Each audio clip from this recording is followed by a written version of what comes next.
Alors l'AEFC a été créé il y a une bonne dizaine d'années maintenant par le docteur Garen et certaines autres bonnes âmes qui étaient au Cambodge parce que l'État français ne suppléait plus aux problématiques financières de nos ressortissants.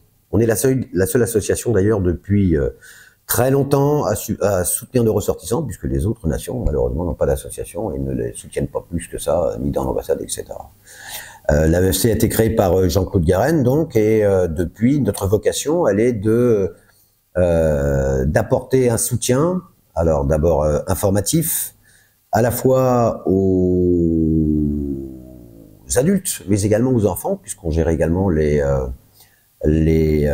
orphelins de père ou de mère françaises qui se retrouvent au Cambodge et qui ont besoin d'éducation. Donc on se débrouille en tout cas avec l'ambassade pour qu'ils puissent obtenir des bourses.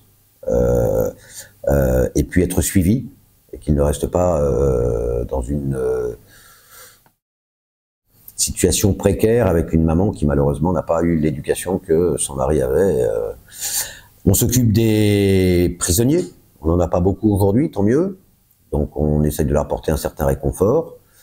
Et puis on s'occupe également des femmes enceintes, des femmes seules, des hommes seuls, des gens qui malheureusement n'ont plus d'assurance et donc ont besoin d'un soutien parce qu'ils ont besoin de soins.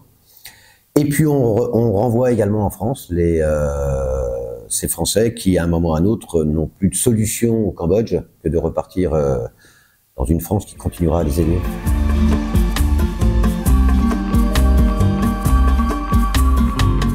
La problématique aujourd'hui, c'est que n'étant pas assuré, t'as pas d'argent, t'es pas malade, c'est ce que disait Coluche. Aujourd'hui, on voit encore des ressortissants étrangers non français qui meurent devant les hôpitaux. Ça existe. Il y en a eu un il y a 3 semaines ou 3 mois. 3 semaines ou 1 mois. L'optique, c'est d'avoir une couverture minimum d'assurance. Ne serait-ce que pour les soins courants. Ne serait-ce que pour les hospitalisations.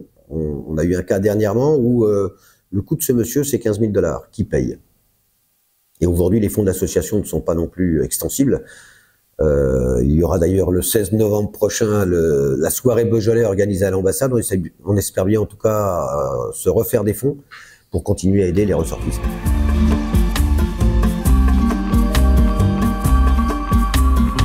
Alors, au moment du Covid, on a traité à peu près 400 cas, 500 cas. On les a aidés une seule fois, à la fois des enfants. Il y avait à peu près 150 enfants de mémoire. Je crois que je me trompe peut-être sur les chiffres, mais je suis pas très loin. Et on avait à peu près 300 adultes. Donc on leur a alloué une somme de 300 $ pour qu'ils puissent, et 150 pour les enfants, pour qu'ils puissent pallier à leurs problématiques ponctuelles. Mais ce n'était qu'une aide ponctuelle. Alors c'était lié au Covid parce que maintenant on en aide moins. Est-ce que les gens ont retrouvé des situations plus apaisées, en trouvant du travail par exemple?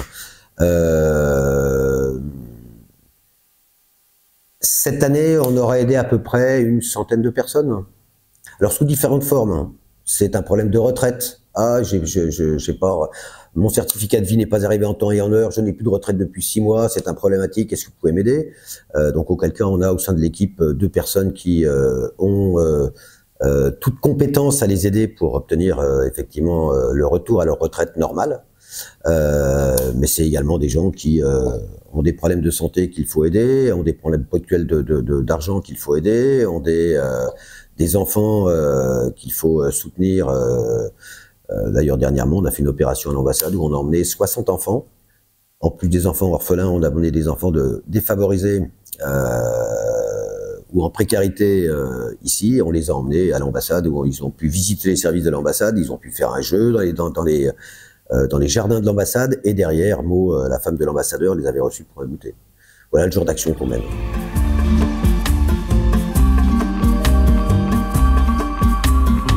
Totalement bénévolat. Donc on est 4 personnes au bureau et une dizaine de personnes au total au conseil d'administration.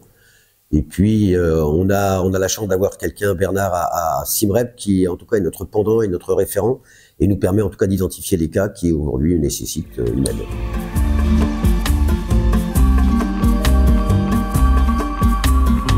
Alors, association d'utilité publique, nous sommes la seule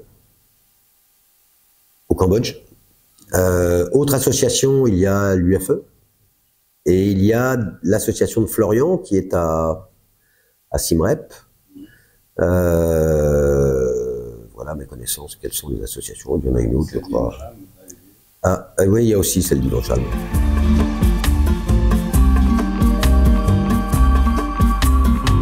Oui, alors c'est pas forcément l'association qui est en cause, c'est le vice-président, je crois, de l'association qui est en cause, puisque la vente d'un commerce, c'est l'issue de la vente de ce commerce à un Français qui est venu s'installer au Cambodge.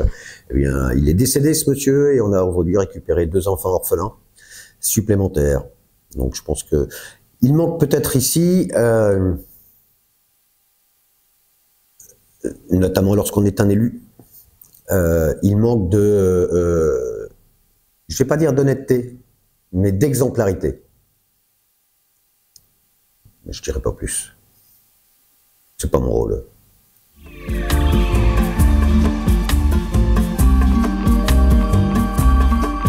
Non, je ne peux que solliciter, je vais revenir sur ce prochain événement qu'on va faire, inciter les gens à venir à cette soirée Beaujolais. D'abord, c'est l'occasion pour les uns et les autres de retrouver l'ambassade, qui est quand même le plus beau jardin du Phnom Penh. Et c'est une soirée où fromage, charcuterie, vin rouge et toutes ces petites choses que l'on apprécie lorsqu'on est en France, et bien on aime bien la retrouver ici. Donc le 16 novembre, on fera effectivement cette opération pour aider l'association et pour se retrouver ensemble autour d'un verre.